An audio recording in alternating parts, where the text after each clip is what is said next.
up tonight, but they didn't they? Do you know, I think there was only that moment in the 10th minute when there was some really nice passing from England and Harry Kane's shot got blocked by Walker Zimmerman. When I thought, okay, England are finally going to get into this and we're going to see a bit more of this fluid, fun football that I spoke about after that first game against Iran.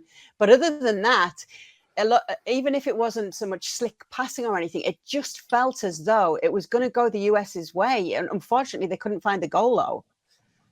Yeah. I think. Go ahead, Frank. Yeah. The thing is, yes, it would have been a big turn if Kane would have scored that goal after that great action that they had.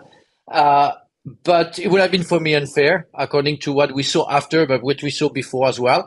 And I think it's Adams as well as kind of the same chance to score, when he put over the top.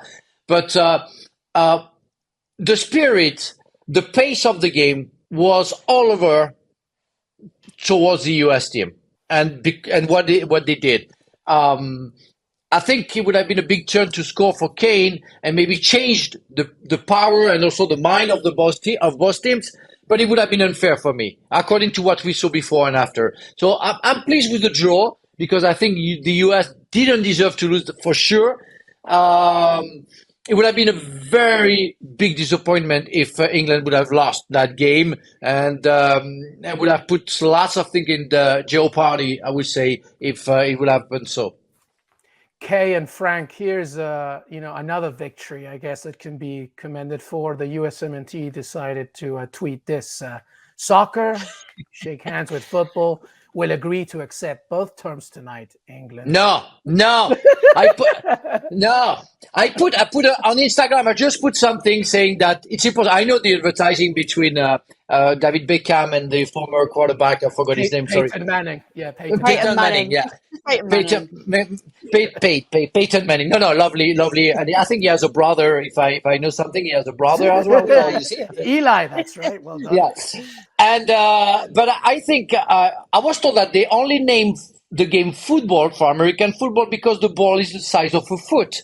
And I say, well, that's insane. Is that the reason why? That's completely stupid because, they don't use it. So find me another reason because it doesn't make any sense for me, It's from association. It's from the word association.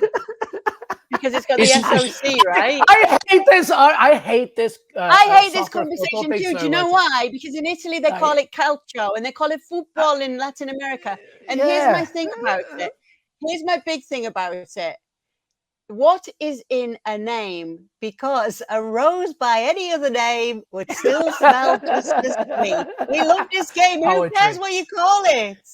Preach, Kay, preach. No, preach. I don't care about the soccer stuff. Let's say we can call it soccer, but I don't like the fact that they think when they talk about football that they put American football first. Yeah, football, the first option, it's football. With the ball, with the feet.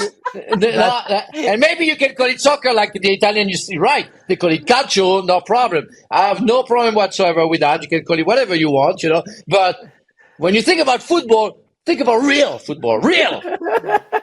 I'm not going to argue with a World Cup champion, Kay Murray. I completely agree. Who's a World Cup champion? Oh, Frank Leboeuf. Yeah, of course. I always forget that, I do always forget it. I'm just kidding. We're so proud of our World Cup champion. We love having him here in the US, where soccer is a very nice term to use for the world game. If you say so. Anyway, we're always reminded by the Americans that, you called it soccer to begin with, and that's fair enough. But it doesn't matter. When I do hear that one, though, I think, but they don't call it that now. So that isn't part of the argument. But what I'm saying is, I don't care what you call it. I know Frank does. I don't. We've got predictions coming up for tomorrow. What are you looking at, LME, for tomorrow's games? France against Denmark. Because you're being high on Denmark. And so is Frank Leboeuf, by the way, even though it's against his France side. Well, he's a smart man, Frank Leboeuf. Not only is he handsome, but he's smart. He agrees with me. Listen, before the competition started, I've been very high on Denmark. I love the way they play. Frank said it earlier. We know what Denmark did already against France previously as well. They're a good team, cohesive. Christian Eriksen is back to feeling good. They have talent and poise all over the pitch, but they didn't play that well in their opening game. And then the France game against Australia was a bit deceiving. So I'm not sure. I'm not sure what to make for this one. I think I'm going to be boring, okay, and call that one a 1-1 draw in that one. Argentina, Mexico, that's going to be an absolute war because they're just going to go at it. Messi and Lionel Scaloni are angry about Saudi Arabia's loss. And then you got Mexico as well, with their result against Poland, and they both need something. So it's going to be, and not forgetting that Mexico is managed by Tata Martino, the Argentinian, who obviously knows that national team very well. I think that's going to be a great game. Lots of imperfect moments and hopefully a lot of goals.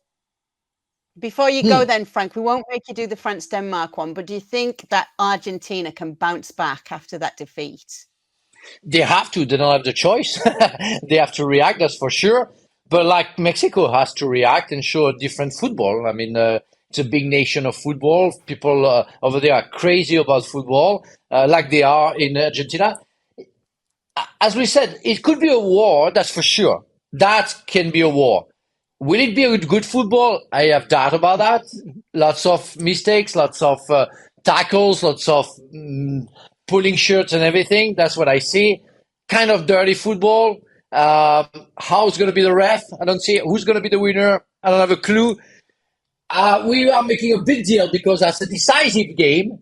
And most of the time, right now, nowadays, when we have a big game, we're quite disappointed. So I'm not saying anything. I see another draw. I see a draw like I see with France. Oh, all right. Well, we'll let you go, Frank. Thank you so much for being with us. Thank you very much for watching ESPN FC on YouTube. For more highlights, analysis, and exclusive content, be sure to subscribe.